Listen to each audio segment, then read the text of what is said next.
There's two scriptures that give me great hope for humanity.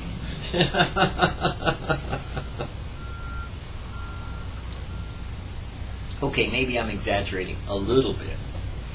But one of them is, and so it seemed good in your sight. That's a Jewish expression. It's kind of like, okay, we don't get it, we don't understand it, but apparently that's what you wanted to do, so we just went along with the program. That's the Jewish way of saying it. And so it seemed good in your sight. And if you look in an old version of maybe a King James Bible, or maybe a Cambridge Bible, or some kind of Bible that has older language, you'll see that expression, and so it seemed good in your sight. Or as it says in the book of Acts, the Spirit forbade us to go that direction, or something, and people, they'll pretty much interpret their own way of identifying what that means to them personally. As the Lord leads you, so go. But that kind of reminds me to put back into perspective, when we think we know God, really we know nothing at all. I mean, the fact is, there's more out there that we don't know than what we do know. I mean, the little bit we do know has been revealed to us by Jesus and by, the Son of God, about God the Father. But there's still, and we need to keep careful of this, more we don't know that we have to accept. There's always going to be that reality that God is so much bigger than we are, so much greater than we are, so much more of everything, whatever you may want to call it, whether it be your understanding, whether it be your imagination, whether it be power or sensitivity, whether it be love. I mean, as soon as you define love, you've already limited what God really is, because He's more. So whatever you think love is, think more. Whatever you think power is, think more. As a matter of fact, anytime you think about God, think more. And you might get there.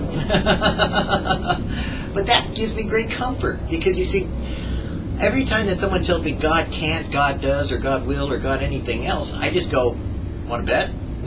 Because my first attitude is an attitude. I take an attitude that my God is greater. My God is more than anything that anyone defines, refines, confines, constrains, identifies, names, or puts into some kind of perspective. As soon as somebody says He's omniscient, I say more. As soon as they say He's omnipotent, I say more. As soon as they say, well, God will only do it because He said in His Word that He would do it this way, so He won't do it and contradict His Word, I say, more than that, you want to bet? I think that the Word itself contradicts the Word in some ways. Now, well, I'll just say it this way, if you really want to argue about it, come over, because it's probably not a good video or VidDevo to, make a VidDevo doctrine about, how much there are contradictions that contradict us, but not contradict God. And so, in some ways, what we identify about some statements we make about how God does things, technically is our identification of what we understand God doing. The humility of the reality of becoming more like Him is you're going to find yourself less confident about your assertions about God, because you've already realized you inserted your own comprehension as opposed to accepting His statements about Himself. As high as the heavens are above the earth, so are my ways above your ways, and beyond you're finding out. You can't know me, you can't understand me, blah, blah, blah. And so, everything that I've ever seen about God, talking about God in Himself, to us, about our perspective, has always been, you're less, I'm more, you don't know, I do. People don't like that. They really want to be in control. More often than not, you'll find Christians, the more they become educated, the less they become smart. And the less that they act like they know what they're doing, the more they become intelligent. I mean, quite frankly, I have very intelligent faith. I trust in the Lord with all my heart. I lean not in my own understanding. In all my ways I acknowledge Him, and He directs my path. And after that, hey, it's a shooting match. Whatever God is wanting to do, I don't expect to know. Because, quite frankly, I go to Job. hey, let's be real, guys. Let's get, where the rubber meets the road, and let's talk turkey for a minute. What the heck was going on with Job? Hello? Job didn't know, and we know because we're told, but it almost looks like a Greek tragedy there where the gods are playing with man, it's kind of like, well, God and Satan, are kind of having to duke it out, and here's Job in the middle. Interesting. And so, when you put yourself, or you think that mankind is the center of your universe, be careful. There may be more going on in the universe than what you think in your verse is the most important person in God's life. Jesus is, and after that, not so sure. We were created for God's good pleasure, and of that He takes pleasure in His creation. We are created beings. We aren't as the animals or the dogs or all the other angels in heaven. We are created in the image and the likeness of the Father, of God. The Father, and we are created in the image and likeness of God. But there is about the limitation of our realization of understanding what little bit that we do understand about that part of creation that we are. Because after that, we don't really understand all that we are. Because, how do we become, likened unto Jesus? As Jesus is likened, or Jesus is, God. Some things you gotta kind of, accept your own limitation of comprehension. And that's what I like about today's devotion, is that it kind of talks about that in a particular way. About some things that God has done, and how He'll do something in His timing, His will, His way, that may not be exactly the way you're used to God doing. It may not be exactly the way that you think God operates. It may not always be the way that you think God has to move in your congregation, your ministry, your person, the people you are, who you are, some other person's life, some other minister's life, some other church's life, some other denomination, some other way that He chooses today to move His way. So be careful in what you say and what you do, when in reality you may be limiting your understanding of what God is wanting to do, and God is going to do, and God does whether you like it or not. The Lord caused the sea to go back all that night, Exodus 14:21. In this verse there is a comforting message showing how God works in the dark. The real work of God for the children of Israel was not when they had awakened and found that they could get over the Red Sea, but it was all that night. So there may be a great working in your life when it all seems dark and you cannot see or trace, but yet God is working His grace. Just as truly did He work all that night as all the next day, and as truly as that night He worked when they did not see, He worked also in the day that they could see. The next day simply manifested what God had done during the night.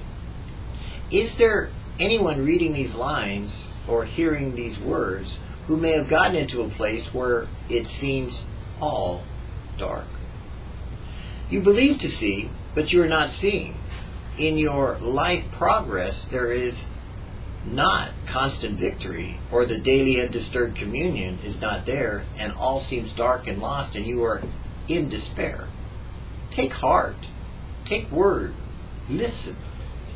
The Lord caused the sea to go back all that night. Do not forget that it was all that night, and God works all the night until the light comes. You may not see it, but all that night in your life as you believe God, He works. God will do and move according to His will, whether you agree with Him or not, or whether you see it or not. It is according to His will to be done and not your will. For even as He works all through the day and all through the night, we dwell in His promises, we walk in His light. Darkness will flee at His command. All through the day and night, we're in His hands. And that song sings really a reality of what God brings. Because sorrow will endure for but an evening, But joy cometh in the morning. For in the morning we can see the light of what God is doing and has done all through the night. When I think about that, I get comforted. I get consoled. I get involved in knowing I don't have to know it all. And realizing I don't have to have a handle on it all.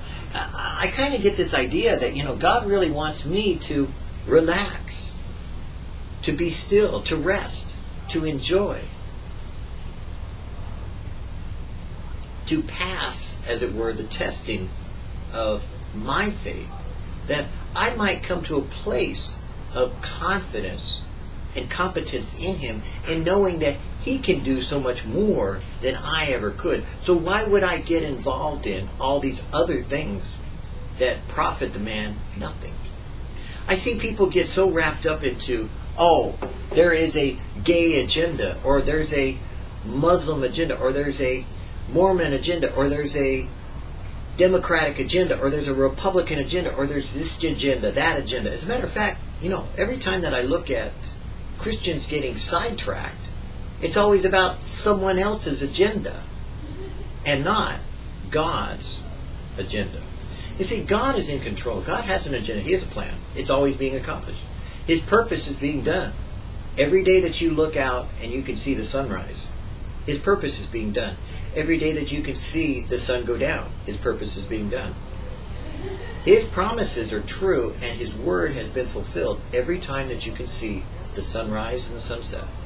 And even when it's behind the clouds and you feel in doubt or despair, you still know that behind the clouds the sun's still rising and it's still setting. And He said He would accomplish His word even through those times that you can't see what He is doing. So don't be caught up, as some are, and some will, and some still to this day do, in all the distractions and attractions that the world has for you to try to get your mindset or your eyes focused on and in, instead of trusting in the Lord and leaving it in His hands. That He's competent and able to perform and to do that which is according to His will, so much more so than I am able to do, should I participate in trying to do something that He hasn't said for me to do. Know of the fact that where you are is where you're supposed to be, and you'll find yourself in complete competency for the job and the situation you're in. And that if it is overwhelming you and has overwhelmed you, then it's because God wants it to. And you don't have to fear that the waves may be brisk, or that they may be high or low, but that you can walk on water more so than you know. That you can be that type of Christian who finds himself at peace and at rest, even in the midst of the storm. Be like Jesus today. Find more so, not worried so, about all the things you think you know, when the reality is the only person you need to hear from is someone who is as near to you as hovering over you all through the night while you slept, and taking care of all the things that He prepared this day for you to be a part of. This is the day that the Lord has made. Oh yes. Oh yeah. That's right. I will rejoice and be glad in it.